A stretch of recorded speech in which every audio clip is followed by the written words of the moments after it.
All right, before I start this video, I just wanted to say that I made this to give back to the people. This is my Robinhood portfolio, the long-awaited investment video. I changed many holdings for educational and explanation purposes. This means many picks I described are currently not in my portfolio, but I do recommend them. This video will be divided into 3 sections: stocks, exchange traded funds or ETFs, and cryptocurrencies. I'm gonna start off with the stocks. So I'm just gonna get right into it. AT&T, stock ticker T, is a telecommunications company with a good dividend yield. I bought and sold this stock in the past. I highly recommend buying and holding this company. The main reason I sold this stock was because I was restructuring my portfolio in late 2024 and early 2025. Next is Caterpillar, stock ticker CAT. This is a reliable construction company. I currently do not own this company anymore. However, I highly recommend this stock. If you guys don't know what Caterpillar is, I just explained it's a construction company. It's one of the top construction companies in the United States. You guys probably seen some of their vehicles, backhoes, bulldozers, etc. That's Caterpillar for you. They're a good stock to own. Just take it from me. They're a good stock to own. Next is Chevron. This is a reliable gas company. I currently do not own this company anymore. However, I highly recommend this stock as well. Virtually everybody goes to their gas stations. I mean, they're everywhere in the United States. They're just everywhere. I really don't even need to explain it. Chevron's a good stock to hold. They have a pretty good yield as well. Next is Coca-Cola Consolidated, stock ticker Coke. Oh, and to go back, Chevron, the stock ticker is CVX, but on the Coca-Cola. This is a self-explanatory stock right here. So virtually everybody should know about this company. I do not own this company anymore. So you see their drinks, they've been around for a long time. I recommend buying it. That's up to you though. Next is CSX, the stock ticker CSX. This is a railroad stock, one of my favorites. Definitely one of my favorites. I no longer own this company. I recommend this stock, definitely. The railroad is one of the backbones of America and the economy itself. So, how can I describe this? Okay, so let me see. The locomotives. I'm gonna use Northfolk Southern as an example.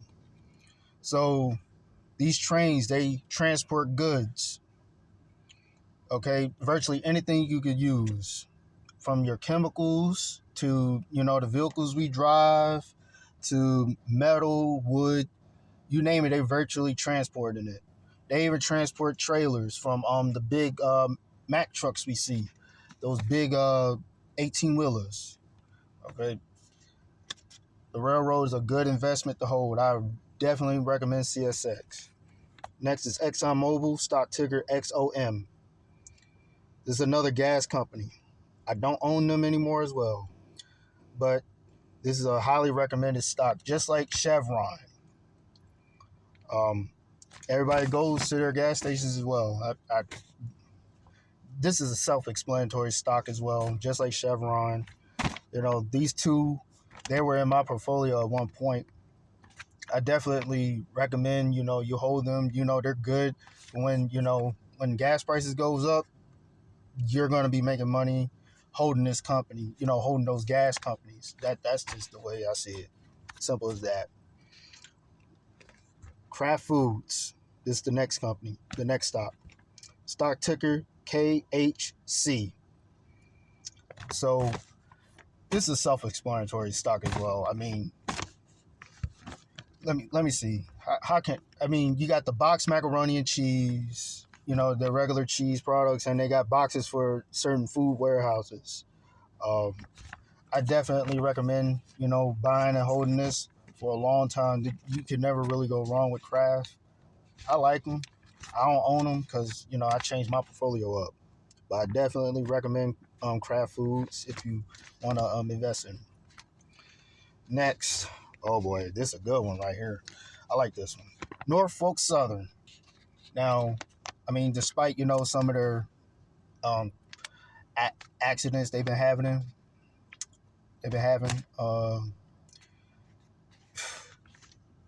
I mean, what can I say? They're a big railroad company. I think they're.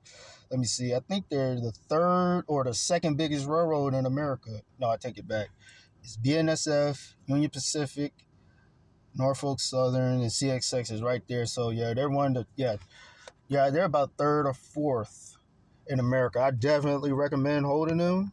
Like I said before, the railroads one of the backbones of the American economy. I mean, there's really not much more for me to say. I mean, Norfolk Southern is a good company to own. I definitely recommend. Pepsi, stock ticker PEP. And sorry if I'm skipping some of the stock tickers. I'm just going with the flow with this video. All right. So Pepsi, just like Coca-Cola. I mean, you got their drinks. They've been around for a long time as well. I definitely recommend holding them. I did hold them as well in the past. A good bit of these actually I held in the past. Actually, every single one of them. But I don't hold these companies though. I'm holding different companies. Anyway, moving on. Target. Stock ticker TGT. It's a retail company. I briefly held this company. I really didn't hold this company very long. It was only for a few months, and then I sold them. They do have a pretty decent dividend yield. I do recommend holding them, somewhat. There's other companies out there. Target, I really honestly, I think I've seen they've been struggling a little bit, but they really been sticking around. So I'm about 65%. You could buy them and hold them, but I'm not saying don't get them long term. I mean, you can hold them long term. Just it's one of those companies. You don't have to stress about it. You can just watch them every now and then, just to see how it goes. I do somewhat recommend them though. Like I said, Target's okay. Target's okay. Target's okay by me. It's okay by me. Next is T-Mobile. Oh man, this is a good one. And they're one of the largest, telecommunication companies in America. This stock is very good for long term. I definitely recommend holding them. The stock ticker is TMUS. Do I hold them? I definitely hold T-Mobile. I do hold T-Mobile. I definitely like, the direction they're going in. I don't stress about this stock about losing money because they're everywhere. Virtually everybody either has the phone or their phone service, and people are using their towers. So I'm not even worried about the company losing money. Definitely recommend holding T-Mobile if you want. Next is Rowe Price. I consider this stock a definite staple of a portfolio. I don't hold this company though. It's a former staple of my portfolio. I definitely consider it a staple though. The dividend yield and its stability. Oh, pardon me. Stability is pretty decent. As I said, I no longer own this company, but I do recommend buying and holding it. Yeah, it's a financial and investment company. I definitely recommend holding T. Rowe Price. On the stock ticker is T. Rowe. Definitely recommend holding them. Next is Union Pacific. This is a good one right here. Oh man. If I'm gonna say something right now. I'm gonna go off script a little bit. So, because currently I'm owning a different railroad company, but if I wasn't holding them, I definitely would be holding Union Pacific. I love Union Pacific. After doing enough research and seeing what they doing, I love Union Pacific. That's one of my favorite railroad companies, apart from Northfolk Southern as well. The stock ticker is UNP. This is a classic and reliable company. Not only that, as I said, there's BNSF, Union Pacific. I believe it's like right neck and neck with each other. BNSF and Union Pacific, they're right there. These two companies, they're one of the largest in America. They're one of the largest. Man, I definitely recommend buying them. Stable. They're very stable.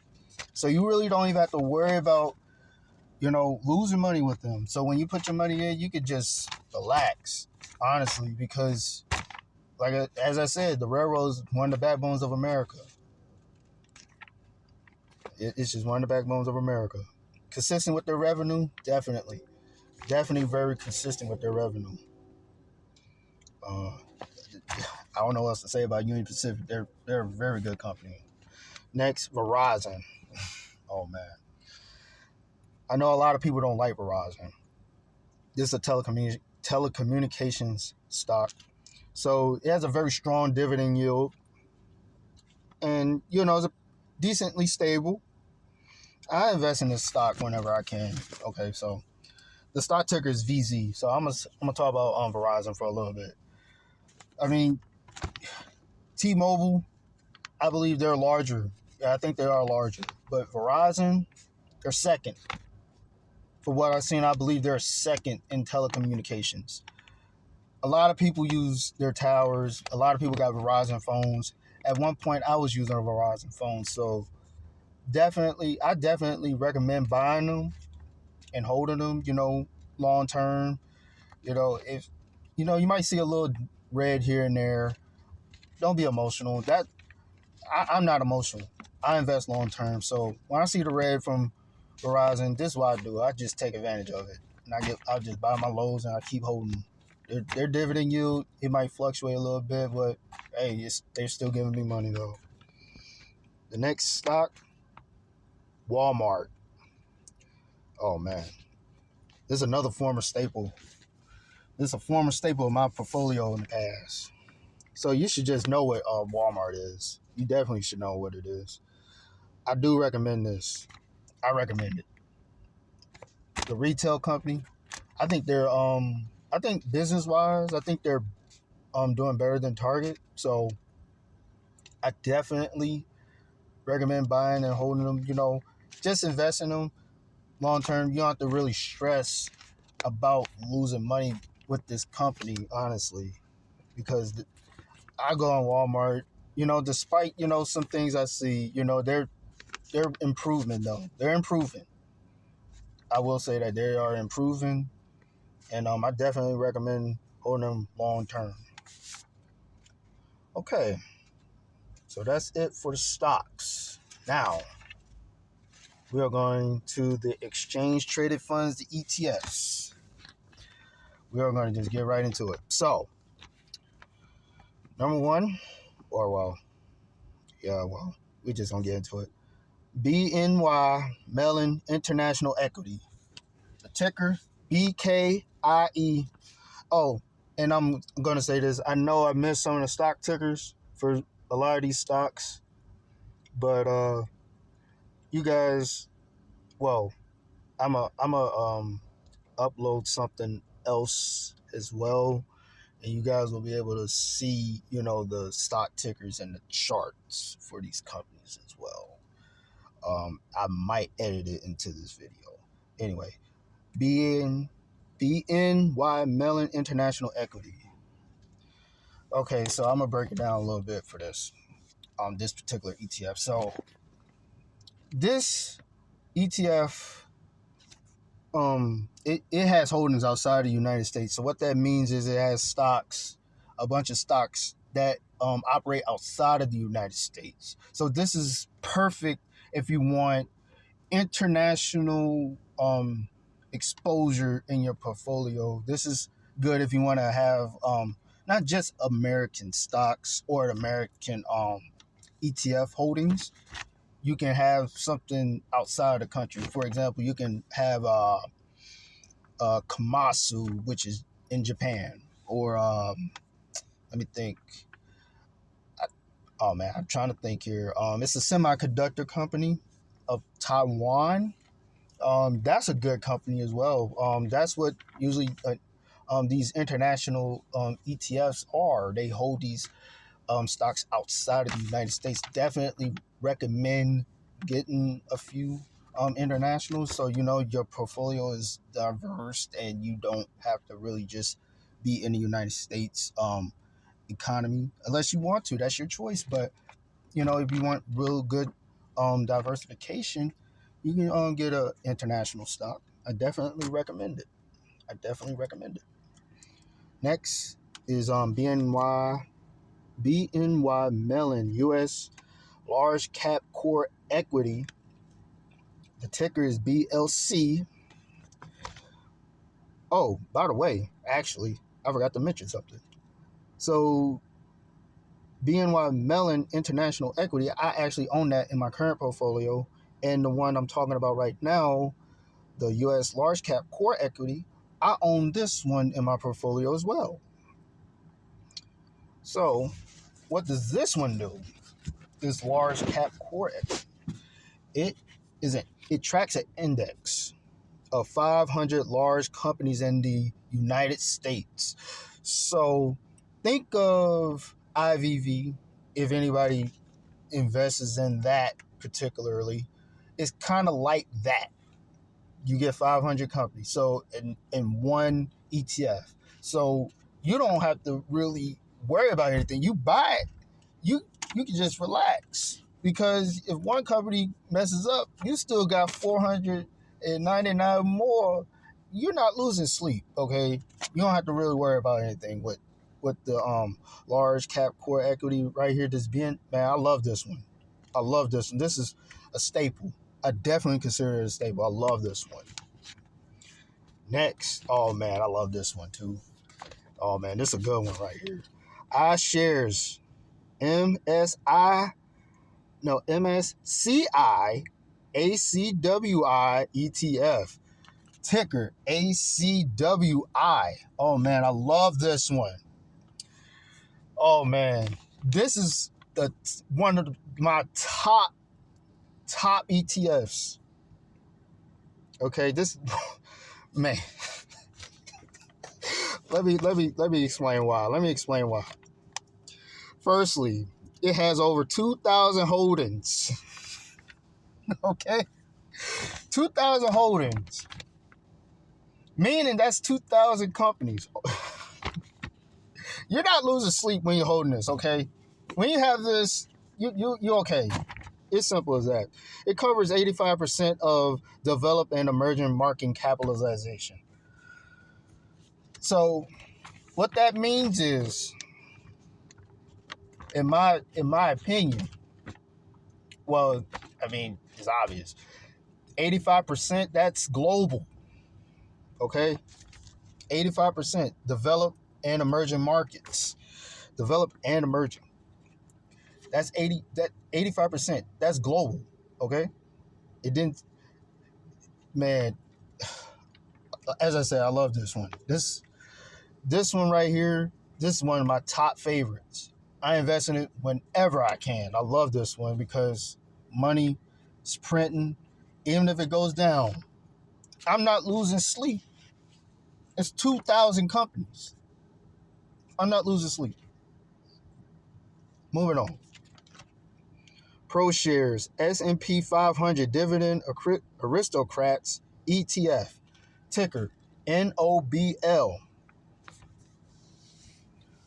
I consider this a safe and stable investment. Yes, definitely.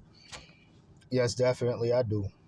It tracks companies that have increased dividend payments annually for at least 25 years. So essentially, it tracks successful companies. Self-explanatory. I love this one. This is one of those picks I just had to get. I had to get it. I said I like it. It's stable. I had to get it. It's simple as that. I love it. Next, Schwab U.S. Dividend Equity ETF.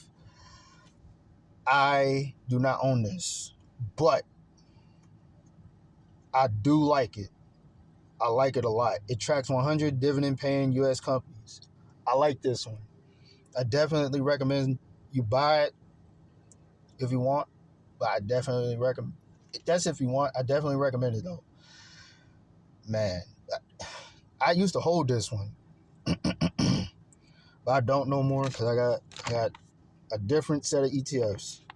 The ticker is SCHD. Okay, next, State Street, Spider, or SPDR, S&P Dividend ETF, ticker SDY. I don't own this one, but this one's good though. This one's very good. I like this one.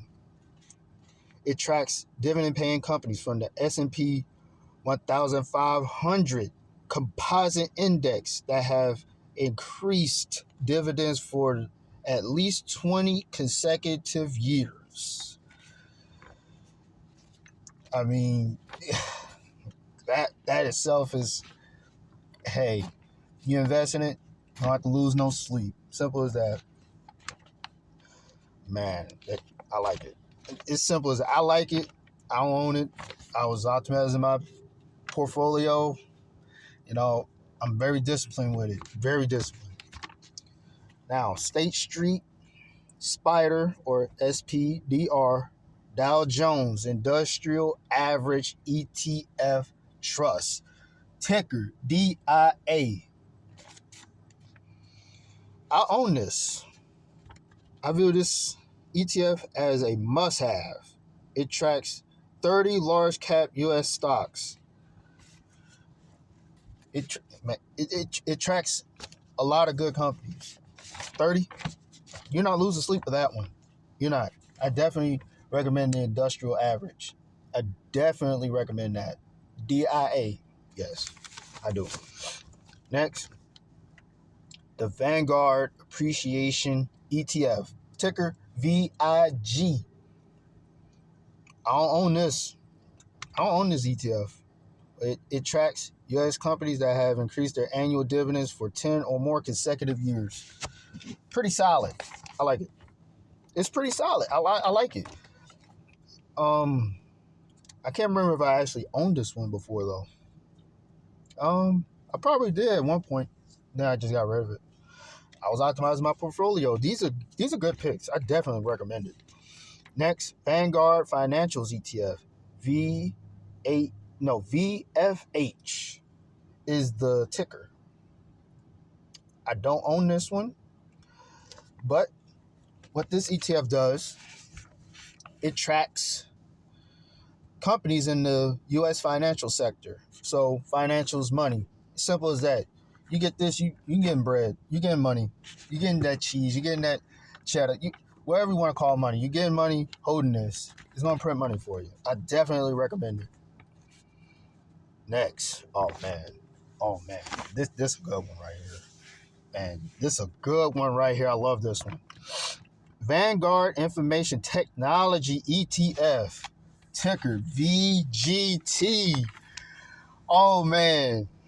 I tell a lot of people, when people ask me, what do I invest in? I tell them the stocks, ETFs, cryptocurrency. When I tell them, I recommend an ETF for people to buy, VGT. Let's get into it. Let me tell you why. This is a major backbone of my portfolio. So this is what it does. It tracks companies in the U.S. technology sector. So let me break it down for you if you guys don't know. Google, Microsoft, NVIDIA. You got tech companies. Amazon is in there. I would go to my phone, but I'm just going off this script and just my thoughts on VGT. It's good. The price is high, but hey, you invest in it, fractional, you do your fraction investing with this VGT, you can just relax. technology is always improving. And when that happens, you're making money when you're investing in this ETF. The money's just printing when you own it. That's all I'm going to say. VGT, I recommend it. Definitely recommend it. That's a good one. You heard how excited I was to tell you about that one. Okay? Definitely recommend VGT. Love Vanguard Information Technology ETF. I love this one. Okay, moving on. Okay. Next, Vanguard Utilities ETF, ticker VPU. So this are just, utilities. It's passively managed. Definitely recommend it. So utilities could be like electricity, water, kind of like energy a little bit. Not necessarily, but it does like the maintenance of, that's what it is. The maintenance of America, the companies that do utilities. I definitely recommend it. Definitely. I don't own it. I never owned this ETF before. I saw it. I said, man, I'm kind of tempted to get it, but I'm gonna stick with my picks. But I definitely recommend it though. Next. Oh wait. Hang on, actually. Hold on.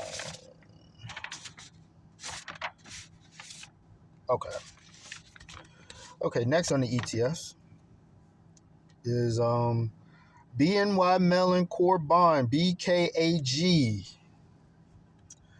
This ETF is a solid choice, definitely. It tracks a broad index of U.S. grade fixed income securities. Okay, so I'm going to just break it down. So you invest in this, if inflation, it keeps on increasing, this is basically protection, like a cushion. This is your cushion. I do recommend this. I definitely recommend it.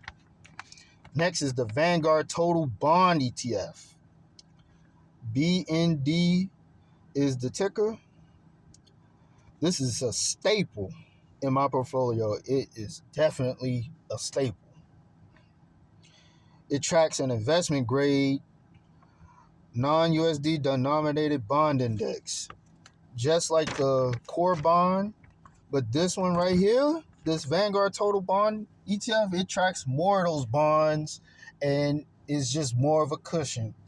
Definitely have these two in my portfolio. I definitely recommend, some type of bond in the portfolio, just to give you a little more cushion when that inflation happens or when the market wants to, dip down. Don't trip about it. Don't lose sleep over it. That's what the market does. But I definitely recommend this bond ETF, though. I definitely recommend the Vanguard Total Bond ETF. I definitely recommend this. Moving on. Oh, man. Oh, yeah. We get into some good stuff right here. Oh, yeah. Oh, man. All right. Vanguard Global X U.S. Real Estate ETF. VNQI. Oh, man. Let me tell you about this. Okay. It's solid. Definitely solid. Great asset in my portfolio. Yes, it is. All right. So this is what it does. It tracks non-U.S. real estate investment trusts. Man. It tracks real estate. So anybody that's in the real estate and you don't want to deal with all the headaches of dealing with, with people or, buildings and stuff, invest in this. Outside the U.S., you got, you owning some real estate with this ETF right here. Definitely recommend getting it. Next is the Vanguard U.S. REIT Fund, VNQ. Oh, man, I love this one. This ETF is an overall favorite. It is. Oh, man. It tracks companies involved in the ownership and operation of real estate in the United States. It is simple as that. I mean, what else can I say about that? I love that. Vanguard US REIT Fund, man. I love it. Okay. All right. Moving on. Cryptocurrencies. So I'm gonna keep it simple. I got three: Bitcoin, Ethereum, and Solana. So I'm gonna start with Bitcoin. So pretty much this is just my opinion on Bitcoin and why I picked it. So I picked it due to its high value. I believe in the future this cryptocurrency will be worth much more than it once was. So I'm gonna give you a little backstory a little bit. So when I first started looking at cryptocurrency, it was about 2021, I believe. It's been so long. Maybe early 22. It was at 85,000, I believe. Pre-COVID, it was low. Then for some reason, when COVID happened, it shot up, and then it went up to 85,000. Fast forward to 2024, not 2024. Sorry, 2025. Actually, I saw it. It just shot up to 121,000, and then as 2025 was coming to a close, towards the end, it went down to 68,000. So currently, I believe it's at 71,000. So yes, it lost a lot of value, but that's what it does. But the difference. Okay, so the difference between cryptocurrency and the stock market, the cryptocurrency is 24/7. So I don't believe it's the end of Bitcoin. I believe it's gonna rise back up at some point. When things in the world get back to normal, or things change a little bit. So I'm gonna hold my Bitcoin.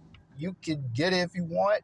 I wouldn't blame nobody if they don't get it, but me, I'm gonna get it because I believe it's gonna be worth a lot more than what it once was. It's probably gonna rise. In my opinion, I think it could rise up past 200,000 some point in the future. Now, if I'm wrong, I'm wrong, and I don't have too much in Bitcoin. It just a little bit for me not to, it's just something for me to experiment with. That's why I look at cryptocurrency as. It's an experimentation for me. Next, Ethereum. So I've been watching Ethereum for a long time, and I've seen it. It was, let me see, what was it at? I believe it was at like 1,000 when I first started watching it way back when I was watching Bitcoin as well. I think it was just at 1,000, maybe at 850. I can't really remember. I wish I would have kept a screenshot of what it was back then compared to now. So really, after hearing about staking, I decided to invest in Ethereum. I did have some losses with it, but since I'm staking, I'm earning passive income with it. I believe this one will be worth a lot more than what it once was as well. So just like Bitcoin, but it was different. So it was at 4,000 in 2025, and then it just went down to half of what it was. So back then, what was it? 2025. I'm trying to think. I know I put some in there, and I saw my money go half, literally just half of what I put in. I said, man, that was like a blow to me again. I said, Ethereum got me again, but I said, you know what? Staking, I'm earning some passive income over time, so I'm just holding the Ethereum, and I'm earning despite the losses. So I said, you know what? Hey, I'm gonna just keep my money in it. I'm not gonna lose sleep over it. That's just the way the market goes. So I'm gonna just hold on to that Ethereum. Okay. Last, Solana. This one also was staking.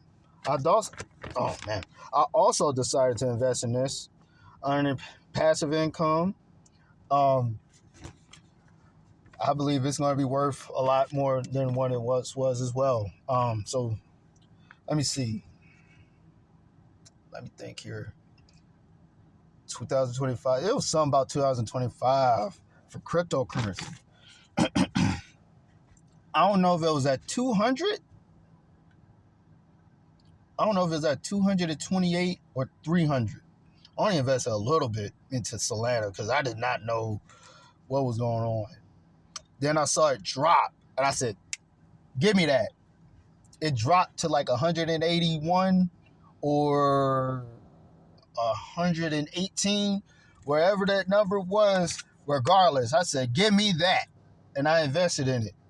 Then it went up a little bit, then it shot back down. I said, well, I'm staking it, so I'm not losing too much sleep over it because I'm earning income over time, holding it despite the losses. Just like the stocks. Despite it being red, sometimes it'll be red, sometimes it'll shoot down. I'm still earning my income from the dividend from the stocks. With the cryptocurrency, I'm still earning them stakings. Okay. So that was the portfolio. Now, I'm gonna just keep this going a little bit because I feel like I need to. So give me 1 second. So I feel like there's some questions people still may have about this because I've been getting asked, what do I invest in and stuff. So I'm gonna cover that right now. But first, I feel like I just need to say a few more things. So, let's see here. In my honest opinion, if stocks aren't popular to you, then ETFs is the way to go. So, if you don't want to pick a stock, you can just get some ETFs, put your money in it, and just relax. And I described the ETFs for you. So, moving on. Oh, I forgot to explain some things a little bit. Okay, so first, there's a few different types of ETFs. So first is the equities. These just hold stocks, simple as that. An equity ETF, it just holds stocks, these hold companies. Next, there's the bonds. So we talked about those. Well, I talked about those. They just hold bonds and they offer income over time. And then you have the REIT, the Real Estate Investment Trust. They provide a diversified exposure to income producing real estate. So this could be anything that is producing income. Any type of building generating income, that's what a REIT is. It invests, companies invest in those, and you'll get money from the company by owning those real estates. You don't have to worry about losing sleep. Okay. I know this video is kind of long, but it's needed though. I hope I explained everything properly, but I'm going to keep the video going because I feel like I need to answer some questions. I've thought of some questions that people may have for me, so I decided to, add this to this investment video. I hope you guys can learn something from it. I'm just spreading a little knowledge. I don't know. All right, so let's see here. First question, do I trade? So I've been asked this a lot. No, I don't trade. I invest long term. I see trading as a daily buy and sell endeavor. I don't do this. I invest long term for X amount of time. I've been saying this. I do not trade. Okay? I invest long term. Next, how do I invest? I have a system in place for me. I set it to take money from my pay. So I work a day job.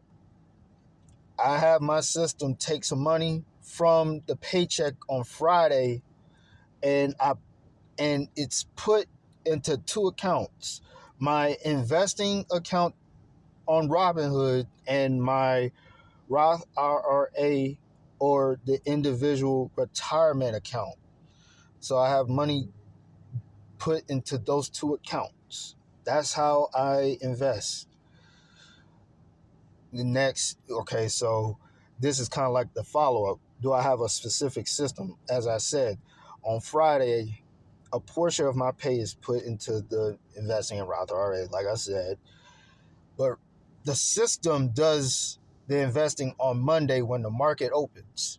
And I know the market is very volatile when it first opens up. I know, but I'm passive. So I'm not worried about that. I'm investing long term. I'm not worried about that. Okay? So Monday, when the market opens at 9:30, the money is automatically invested into my assets. I don't have to lift a finger. The only thing I do sometimes, really, I open up my Robinhood and I just look and I see, oh, it invested. Okay. Then I close the app. Sometimes I'll just look and scroll to see, if the charts is red or green. I don't sweat. I really do not sweat it. I promise you I don't. Next, when do I invest? There's another question. Monday, like as I said, when the market opens, I have my system set to automatically invest in my assets. I have dividend reinvestment enabled as well, so I don't have to manually invest unless I want to use some extra cash to invest. Meaning, well, I just said it, but meaning this. So if I have, if I have spending money, like a little extra spending money, I might decide, hey, I might want to throw some money into an ETF real quick or my stocks real quick. Boom. But really, I already got a system in place that automatically invests for me. Next, let's see. How long do I watch the market? Because I think people may ask me this. I watch it whenever, honestly. I don't stress it. The market is going to have it's going to have ups and downs, obviously. But really, the key is for me to stay focused on long-term investing. I don't sweat when a chart is red and it shoots all the way down. For example, when Bitcoin went down half its prices down to 68,000, I did not sweat it. I just said, "Oh man, oh well, I'm gonna invest. The market is gonna correct itself. It's gonna go back up. That's the way I see it." Now, if I was a short-term trader, then most likely I would be upset, but I'm not like that. No, I'm long-term. Next, let's see. How do I handle market fluctuations? I feel like this is an important question right here. I do nothing at first. I might get a little, but I don't stress it. I'm investing long-term. And then I just watch the market calmly, honestly. I mean, when I see a red, I say, oh man. For example, it was last year, I believe. It was something going on. I saw on TV. I don't know if it was the news or something. Then I looked at my portfolio. Someone told me just to check my portfolio. I kid you not. I think I did like a little 1,000 investment or 2,000 investment. This, man, I'm telling you right now, it was half. It was red. I said I put 2,000 in there. It went down to 1,000. I just shook my head and just rubbed my temples. But I said, you know what? This is long. I'm doing this long term. I didn't get stressed out about it. This was in 25. A lot of stuff happened in 25. Okay. Next, how do I know a stock is good? I feel like, this is another question right here.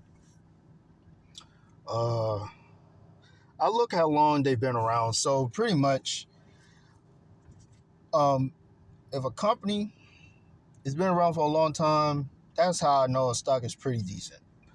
Usually more than 10 years is a good indicator for me. I usually pick stocks that have been around longer than I've been alive.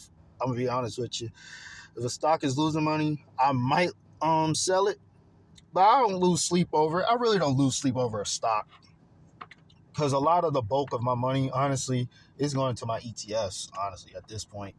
The stocks, yeah, I like my stocks, but I put a bunch in my ETFs because I just love them. I love my ETFs. All right. Next, how do I prepare for market downtrends? I don't. This is one of those. I don't know. I don't know if anybody would ask you this type of question, but I feel like somebody would. So, really, I just do nothing. I just look at my holdings and I buy or wait when they are red. So, when the market is down, I just look. Like I said, when it was down, when I had that 2,000 investment and it went down to 1,000. Remember when I said I was somewhat upset and I said, man, I was rubbing my temples. Then I just said, man, okay.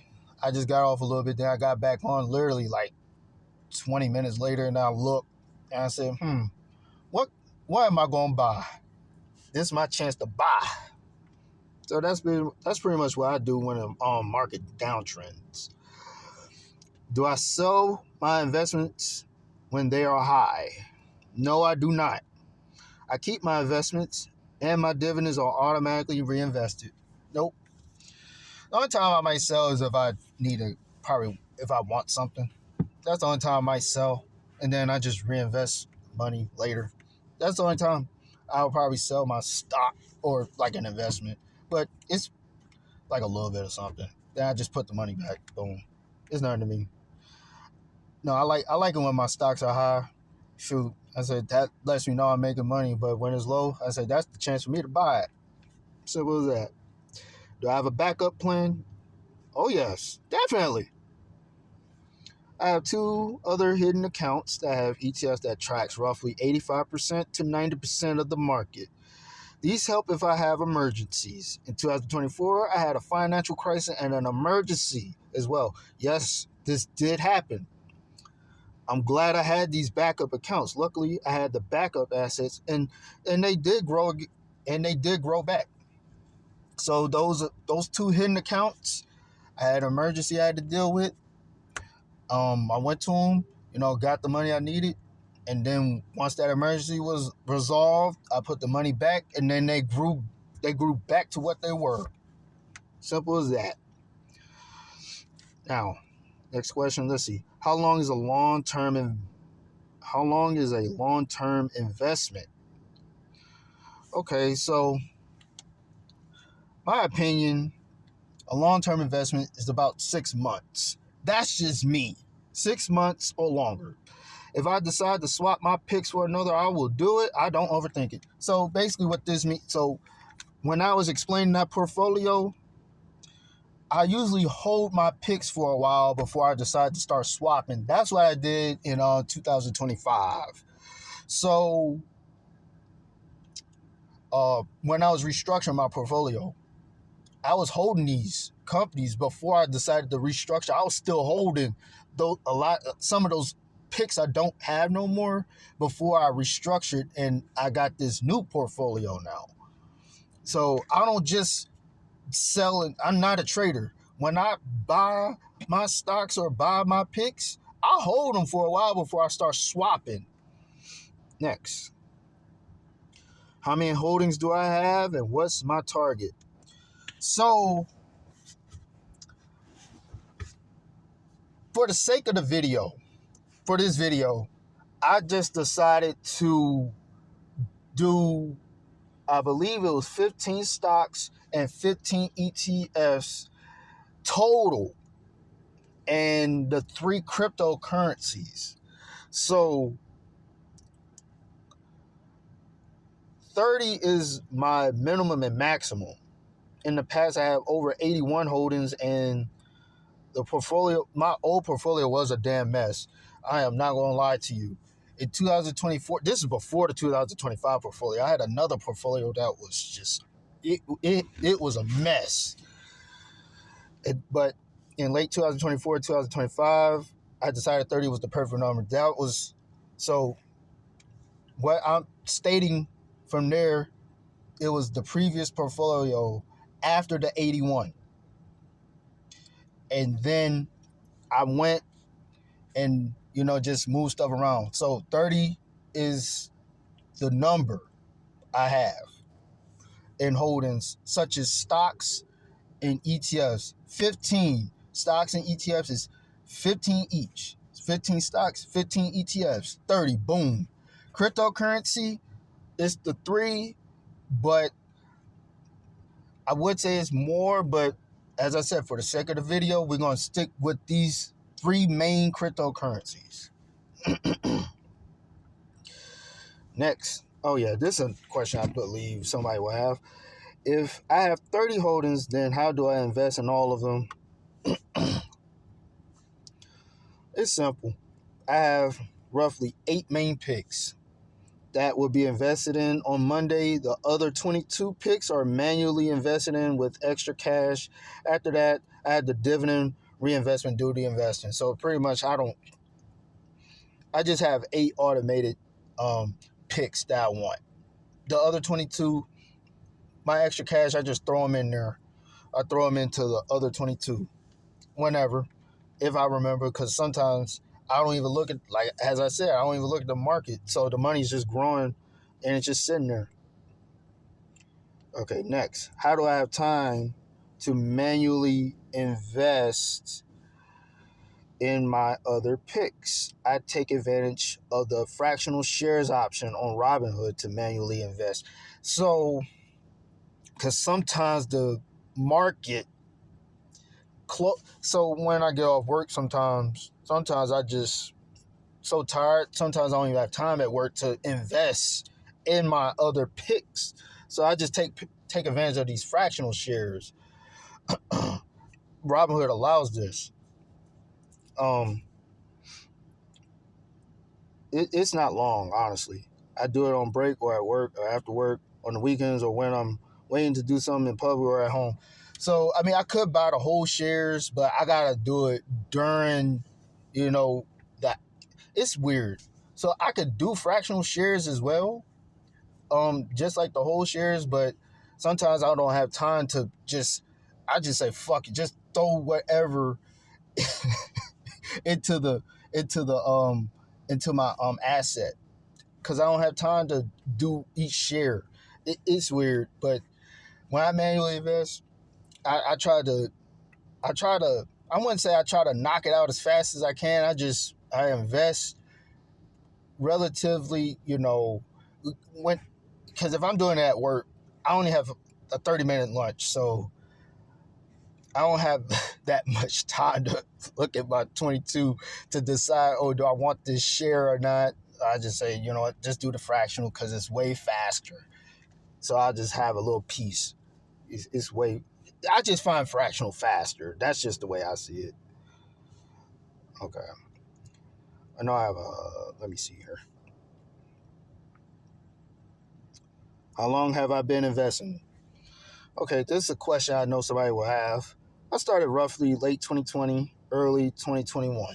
So yeah, I've been in the game for roughly 5 years now.